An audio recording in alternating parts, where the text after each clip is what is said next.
Hi everyone, welcome back to our channel. In today's video we will show you how to change the key battery on your Suzuki APV 2023. So let's get started. First you will need few things: a small flathead screwdriver and a new battery for your Suzuki APV. Now insert the flathead screwdriver gently into the joint. Twist the screwdriver to separate the two halves of the fob.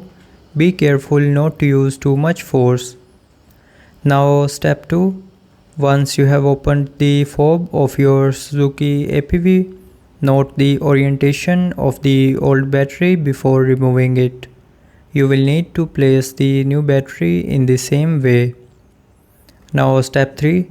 Take the new battery and insert it into the compartment. And after that, step 4.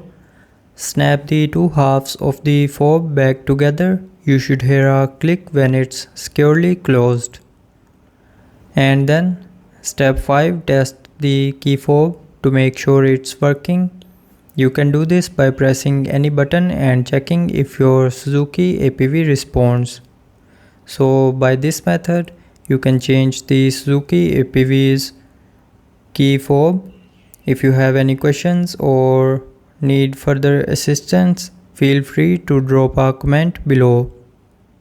Thanks for watching the video. Don't forget to like and subscribe.